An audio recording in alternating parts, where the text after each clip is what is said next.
나이가 많다고 무조건 잘 듣지는 않아요. 그러니까 아이들 탓만 하지 말고 의견을 나눌 수 있는 정도로 만들자. 우리 엄마 좀 잘 안 해? 뭐 이런 마음이 들도록 자주 얘기했고 지금도 하고 있어요. 이게 너무 모진 말 같지만 이게 아이를 위해서 이런 말도 해야 하는 거죠. 공부하는 건 모두 다 해줄게. 이렇게 말씀하시고 있다면 아이에게 이게 와닿지 않을 수 내가 알아서 할게요. 2가지 경우 다른 해결 방법. 안녕하세요. 동네 아줌마 노을커피입니다. 내가 알아서 할게요. 이 말은 사춘기나 고학년 올라가면서 제일 흔하게 듣는 말이죠. 그러니까 조금 컸다고 하는 표시 같아요. 뭐 사실 하라는 대로만 수동적으로 하는 것도 문제라서 사실 어느 정도 의사가 있는 것이 좋다고 생각해요. 건강하기 때문에 뭐 이렇게 주장할 수도 있는 거겠죠. 어찌 보면 다행입니다. 그런데 이때 이제 내가 알아서 할게요에 수긍을 하려면 아이가 충분히 설득할 만한 근거를 제시해야 하는 거죠. 얼마나 공부하고 있는지, 공부 시간, 뭐 어떻게 할 계획인지, 목표와 계획 모두 얘기하고 지키고 있는 과정을 보여줄 때 그때는 이제 알아서 하도록 두는 겁니다. 말 그대로 정말 자기가 알아서 할 일을 하고 있다면 당연히 그때는 응원하면 되는 거죠. 사실 정말 가장 좋은 경우라고 생각을 해요. 하지만 그런 경우가 아니라면 그냥 두시면 절대 안 됩니다. 어떻게 하고 있는지 확인하고 알고 계셔야 해요. 그러니까 학창시절은 다시 오지 않고 뭐 평생의 삶에 영향을 주는 정말 중요한 시기잖아요. 그러니까 제가 아이들 뭐 믿어줘라 뭐 자주 말을 하는데요. 이때 여기서 믿는다는 건 아이가 행복하게 잘 살 것이라는 것, 그 존재 자체를 믿는다는 것입니다. 믿는다는 게 아이가 알아서 공부하겠거니 신경 끄라는 말이 절대로 아닙니다. 아이들은 아직 어리고 정말 경험이 적을 수밖에 없어요. 그러니까 최대한 아이를 노력하도록 이끌어서 이 시간을 잘 보내셔야죠. 단 무작정 같이 화내고 소리 질러봐야 목 아픈 보람도 없어요. 사이만 나빠집니다.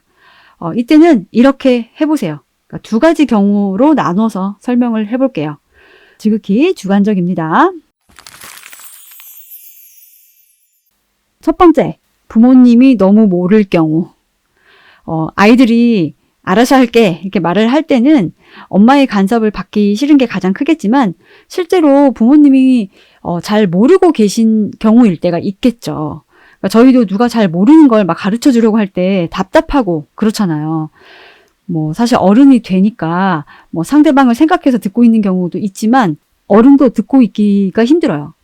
아이들도 그러니까 입시 과정이나 뭐 과목 특성을 잘 모르면서 뭐 공부해라 어째라 얘기하면 잘 모르니까 저러시는구나 생각할 수도 있어요. 분명히 이런 경험이 여러 번 있었을 겁니다. 그러니까 솔직히 너무 모르는 사람에게 간섭받는다고 생각하면 당연히 누구라도 할 수 있는 말이라고 생각해요. 그러니까 사춘기 아이라면 더더욱 그렇겠죠. 그러니까 이럴 때는 기분 나쁘다고만 생각하지 말고요. 엄마가 더 공부를 해서 어떤 과목의 로드맵은 어떻게 해야 좋고 문제를 풀었는데 성적이 잘 안 나오면 뭘 더 보충해야 하는지 뭐 목차를 한번 보고 어떤 부분 공부가 어떻게 돼야 좋은지 좀 얘기를 해보세요. 적어도 얼마나 어려운지 이해하고 과목별 로드맵이나 과목별 공부의 특성은 공부해서 아는 척을 좀 하시라는 거예요. 그러니까 과목 공부 내용이 어려우면 그러니까 희망 전공학과가 어느 대학에 있는지 어느 대학에 없는지 뭐 교과, 학종 중에 어떤 게 유리하고 선배들은 이제 등급대마다 어떤 대학을 갔고 상향, 하향 또 뭐 어떻게 썼는지 등등 그러니까 입시 내용을 아이보다 더 알아보고 무심한 듯 이렇게 툭툭 얘기를 하는 겁니다. 그러면 아이도 그래요? 이렇게 할 거예요. 특히 엄마의 전공 과목이 하나쯤은 있잖아요. 그러니까 관련한 뭐 배경 지식은 평소에도 얘기를 해서 그쪽은 또 지식을 또 압도하는 겁니다. 국어 지문이라면 더 좋고요. 여하튼 요즘 아이들은 나이가 많다고 무조건 잘 듣지는 않아요. 그러니까 아이들 탓만 하지 말고 의견을 나눌 수 있는 정도로 만들자. 엄마도 공부하시라 말씀드리고 싶습니다. 제 책 그 사명집에 과목별 로드맵이나 공부 특성 정도는 나와 있으니까 한번 보셨어도 가끔씩 다시 보셔요. 아이가 우리 엄마 좀 잘 아네? 뭐 이런 마음이 들도록 하시길 바랍니다. 엄마가 어떤 부분을 잘 알고 있으면 매사에 뭐 알아서 할게요. 뭐 이런 말은 계속 하기는 힘들 거예요. 그리고 두 번째, 정말 간섭이 싫은 경우. 세 가지 말씀드립니다. 그 첫 번째는 경제적 결핍을 주자. 이 알아서 한다고 할 때 뭐 가장 중요한 것은 이제 다시 오지 않는 시간이지만 경제적인 문제도 그만큼 중요하게 생각할 수 있어요. 주변에서 보면 이제 아이들의 공부와 관련된 것들은 모든 것을 다 지원하겠다. 뭐 이렇게 말씀을 하시는 경우가 많아요. 아이가 하겠다는데 뭐 좋은 학원과 뭐 좋은 교재 당연히 해주고 싶으실 거예요. 그런데 이때 아이들은 그 소중함, 그 경제적 가치를 어른만큼 알지는 못할 수도 있어요. 뭐 사실 절대 모른다고 생각합니다. 그러니까 부모님이 어떤 것을 포기하면서 학원을 보내고 있는지 아이들은 잘 모른다고요. 엄마도 하고 싶은 것이 많지만 아이를 위해서 포기하는 게 많은데 그 대가로 가는 학원과 그 보는 교재들인데 잘 모를 수 있죠. 교재를 얼마나 제대로 보는지, 학원 숙제를 얼마나 열심히 하는지 엄마만큼 그게 그렇게 간절하지가 않다고요. 우리는 이제 비싼 것을 사면 또 그 값만큼은 이게 뽕 뽑으려고 열심히 사용하잖아요. 근데 아이들은 그런 게 없다고요. 잘 모르니까. 부모님들은 하루하루 삶의 현장, 그 다큐를 찍는데 아이들은 너무 모르고 있습니다. 그러니까 부모님이 당연히 해주시는 것들이고 뭐 경제적으로 부족함을 경험해 보지 못한 아이들이니까 뭐 공부를 알아서 하겠다. 편하게 얘기할 수 있는 거라고 생각해요.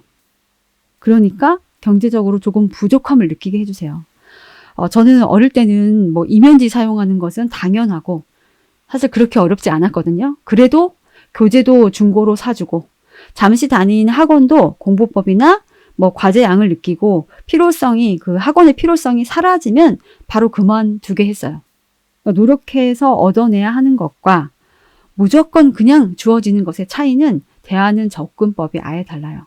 공기의 소중함을 모르는 것처럼요. 그러니까 경제적인 어려움을 알아야, 엄마 아빠가 포기하는 것들이 무엇인지 알아야 아이들도 더 현실적인 계획을 세우고 더 노력할 거예요. 그러니까 생색을 좀 내세요.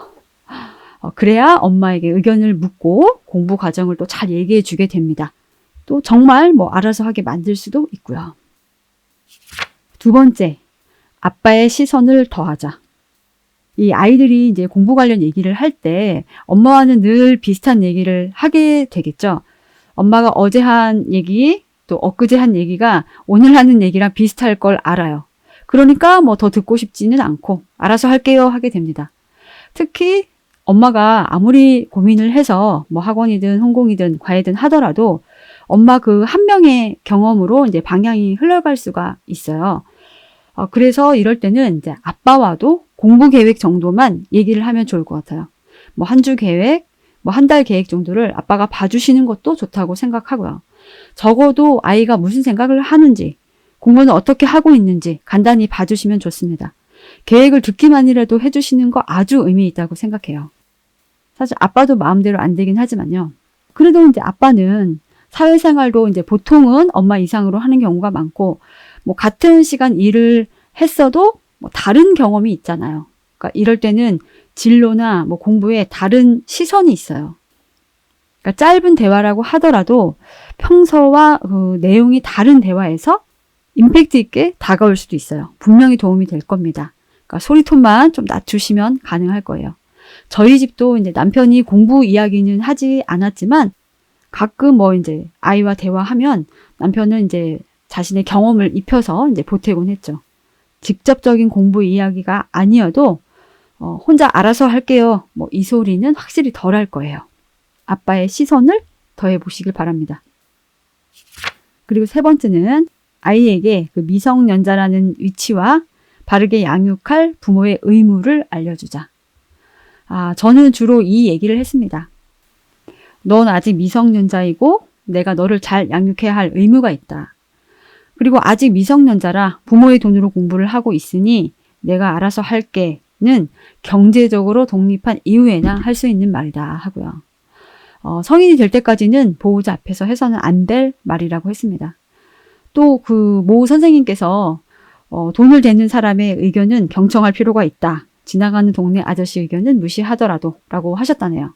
그러니까 알아서 할 땐 네 돈으로 할 때라고 얘기를 해주세요. 그리고 돈을 내는 부모는 투자를 결정할 권한과 진행 상황에 대해서 알 필요가 있다라고 얘기를 해주세요. 저는 진정한 독립은 경제적 독립이다. 자주 얘기했고 지금도 하고 있어요. 이게 너무 모진 말 같지만 이게 아이를 위해서 이런 말도 해야 하는 거죠. 그리고 이건 앞에서 이제 결핍을 어느 정도 느끼게 하면서 키우는 경우라야 말이 잘 먹힐 겁니다. 공부하는 건 모두 다 해줄게. 이렇게 말씀하시고 있다면 아이에게 이게 와닿지 않을 수 있어요. 공부 관련된 비용도 어렵게 쓰는 것이고 이것을 결정하는데 아이 맘대로 할 수 없는 것이라는 것을 잘 알려주셔야 합니다. 당연히 또 목소리는 높이지 말고 그래도 단호하게 논리적인 전개를 통해서 이해시켜야 합니다. 사실 이제 큰애는 이런 얘기를 참 싫어했어요. 그러니까 너무 강압적인 태도보다는 그 사회적인 부모의 책임을 알아듣게 잘 설명하라는 겁니다. 큰 소리로 혼자 얘기하면 꼰대 소리만 듣고 반항만 더 심해지니까 절대 톤은 이렇게 낮추고 아무튼 조곤조곤 이렇게 말씀하시는 게 생명입니다. 여튼 너는 미성년자이고 부모는 아이를 바르게 잘 양육할 책임이 있는 것이니 성인이 되기 전에는 적어도 경제적 독립 전에는 내가 알아서 할게요는 의미 없는 말이다 라고 잘 얘기해 주시길 바랍니다. 지나고 생각해 보면 아이가 말을 알아듣고 조금이라도 그래도 노력해 보려고만 해도 이게 참 감사한 일입니다. 매일 하는 공부가 얼마나 힘들겠어요. 조금 쉬고 싶고 마음대로 하고 싶기도 하겠죠. 하지만 그래도 아이들은 누가 뭐래도 우리에게 사랑받고 싶고 인정받고 싶어서 노력하는 중입니다. 우리 닮아서 꾸준하지 못하고 아마 스스로도 힘들어하는 중일 거예요. 그러니까 어려움은 조금은 이해해 주시고 그래도 편안함을 주는 존재가 되어 주시길 바랍니다. 정말 다 커서 뭐든 알아서 척척하는 그날에는 지금 속상한 이 시간도 그리울 것이다 라는 것도 말씀드립니다. 오늘은 여기까지 할게요. 다음에 또 만나요. 안녕.